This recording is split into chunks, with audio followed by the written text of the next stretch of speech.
بسم اللہ الرحمن الرحیم۔ سادھو اور راجا۔ اردو کہانی۔ کسی ملک میں ایک راجا رہتا تھا۔ اس کے دربار میں ایک مرتبہ ایک سادھو آیا۔ راجا نے اس سے پوچھا، سادھو مہاراج، دنیا میں رہ کر جو اپنی زندگی صحیح طریقے سے خدا کی عبادت اور لوگوں کی خدمت کر کے گزارتے ہیں وہ بڑے ہیں یا وہ جو دنیا سے دور رہ کر جنگل بیابان میں جا بستے ہیں اور خدا کی عبادت کرتے ہیں وہ بڑے ہیں؟ سادھو نے جواب دیا، اے راجا، دونوں ہی اپنی اپنی جگہ بڑا کہلانے کے حقدار ہیں۔ راجا نے اس کی کوئی مثال پوچھی تو سادھو نے کہا، ٹھیک ہے، اس کے لیے آپ کو کچھ دن میرے ساتھ سفر کرنا پڑے گا۔ راجا نے سادھو کی بات مان لی اور وہ دونوں گھومتے گھومتے ایک دن ایک ملک میں جا پہنچے۔ وہاں پہنچ کر دیکھا کہ ایک میدان میں کافی مجمع لگا ہوا ہے۔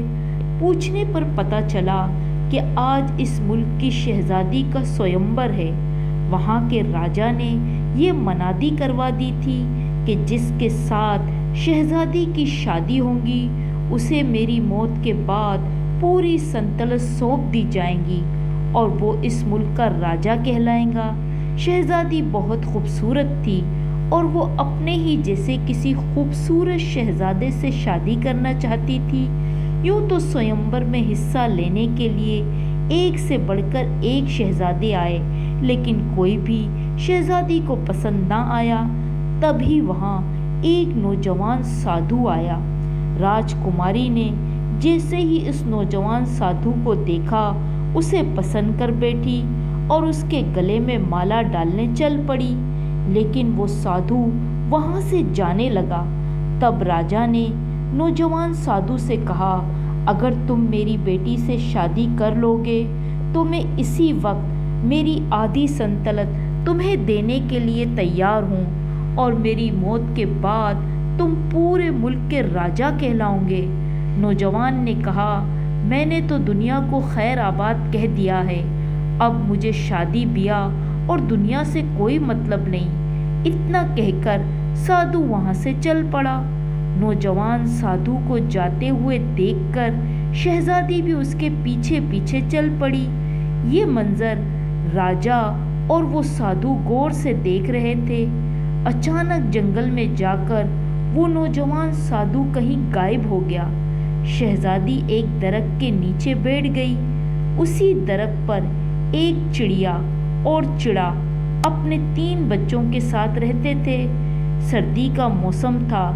چڑے نے چڑیا سے کہا، یہ ہمارے مہمان ہیں، ہمیں ان کی خاطر مدارات کرنی چاہیے، انہیں ٹھنڈ لگ رہی ہے، میں ایک جلتی ہوئی لکڑی لے کر آتا ہوں۔ یہ کہہ کر چڑا وہاں سے اڑ گیا اور کچھ دیر بعد ایک جلتی ہوئی لکڑی لے کر آیا۔ چڑیا نے اس لکڑی کو نیچے گرا دیا۔ اس کے بعد دونوں نے اس میں اور لکڑیاں ڈال کر اسے جلا دیا۔ اس کے بعد چڑیا نے چڑے سے کہا، انہیں بھوک لگ رہی ہوگی لیکن ہمارے پاس تو کچھ بھی نہیں ہے، جبکہ یہ ہمارے مہمان ہیں، ہم کیا کریں؟ یہ سن کر وہ چڑا اسی آگ میں کود پڑا اور بھن گیا۔ چڑیا نے سوچا کہ میں اپنے خاوند کی محنت کو ضائع نہیں ہونے دوں گی۔ یہ لوگ 3 افراد ہیں جبکہ پرندہ ایک ہے۔ چڑیا بھی آگ میں کود پڑی۔ سادھو نے راجا سے کہا، دیکھا، آپ نے اگر دنیا کو ترک کرنا ہے تو اس نوجوان سادھو کی طرح بنو جس کے لیے اس شہزادی نے محل اور سلطنت تک چھوڑ دی، اور اگر دنیا میں رہ کر کچھ اچھا بھی کام کرنا ہے تو چڑیا اور چڑے کی طرح بنو کہ ان لوگوں نے دوسروں کے لیے اپنی جان قربان کر دی۔ اگر آپ ہمارے چینل پر نئے ہیں تو پلیز لائک اور سبسکرائب لازمی کیجیے گا تاکہ دلچسپ کہانیاں آپ کو بر وقت ملتی رہیں۔ ملتے ہیں ایک نئی کہانی کے ساتھ۔ اللہ حافظ۔